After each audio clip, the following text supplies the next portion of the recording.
I record this as an apology to those who are affected by my mistakes. I hope that you can find it in your hearts to forgive me, though I will understand if you can't. My wife was terminally ill, and a few months ago, she died. I was very sad at the loss, as she was a marvelous, caring woman. She was kind, and everyone that met her said their lives were better for it. I couldn't bear the pain, though, so I did something terrible. I will not tell you how I did it or how I learned to, for enough damage has been done. But I found a way to bring her back, to raise her from the dead. I could no longer bear to be alone, and I made a terrible mistake in my loneliness. When I finished the ritual, nothing happened. Not at first, anyway. I was about to rebury her when I first started to hear breathing. With an understandable measure of joy, I realized that the sound was emanating from her mouth. I had done it.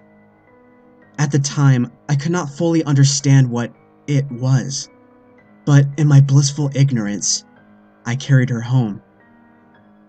She was not the same. She was no longer caring, but a primal, instinctive beast. She howled and screamed, snarled at me whenever I passed. I was worried, not for my own sake, but for hers. She could escape.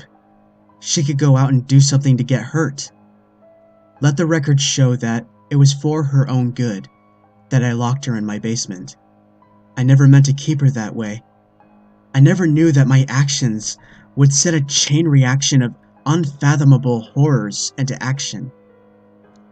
I kept her there for as long as I could, but her screams grew more and more desperate. I was chilled to my very core by the screams of my betrothed, and before long, I stood on the rain-slick precipice of insanity. I needed to do something. As it so happened, I was not the only one to hear the screams. My neighbors began to show interest, eventually sneaking onto my estate to snoop around. I caught them in the act, and as I had no explanation for what they may have seen, I attacked them.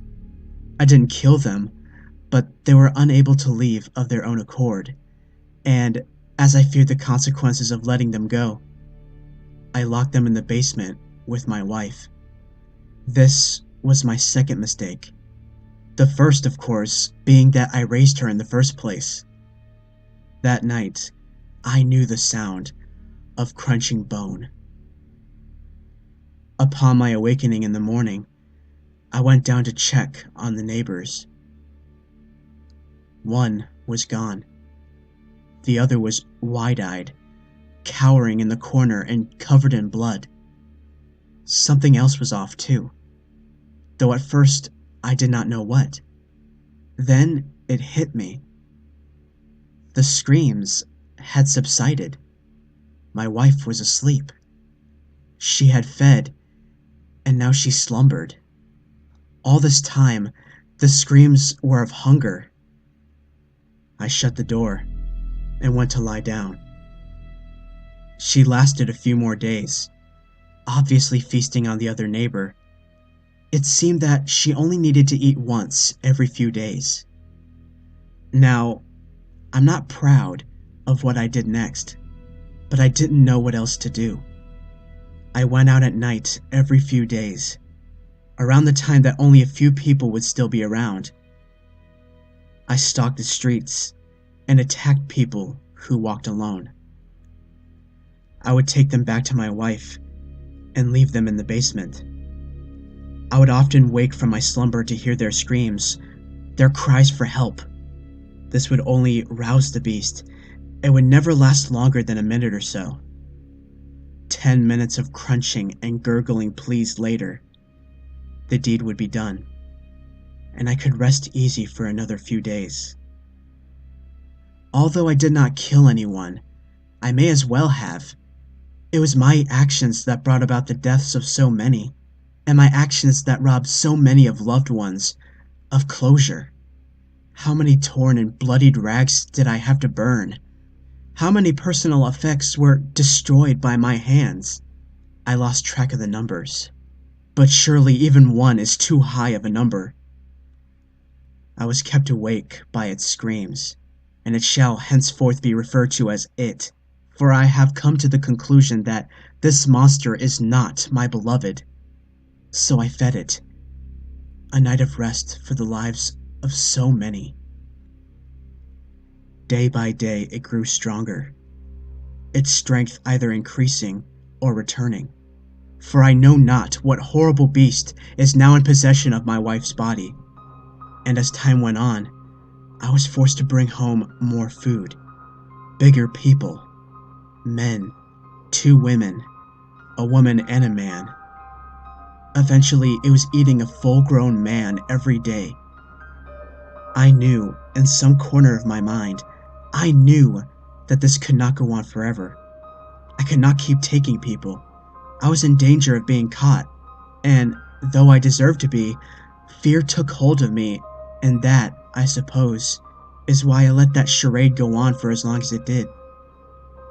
So I decided to flee.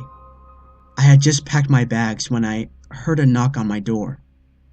The police had found a trail of blood leading through the woods up to my estate, and were inquiring as to whether I'd seen or heard anything suspicious. I managed to keep a cool head and talk my way out of what could have potentially been a very unpleasant situation. I know not why, only that I deserved it. It began to scream. It screamed louder than I have ever heard it scream before, and it sounded mad.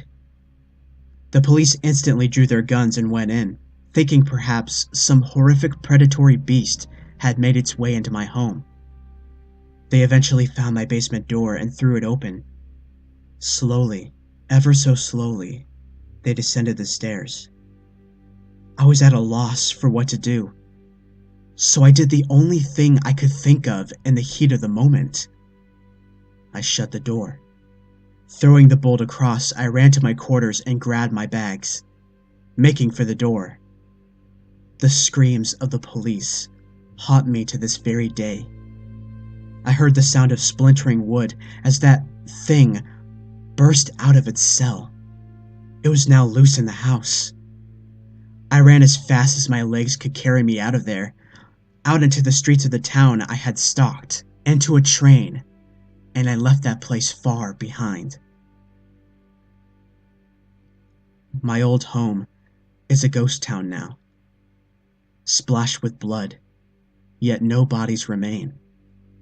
How I long to return to my estate to gather up all my research and burn it so that this might never happen again. I have made many attempts to do so, in fact, though every time I get near, I hear that beast's wild howls, screaming for flesh. I know it haunts my home now. I know it wears my wife's skin. But the worst part of all this, I let it happen.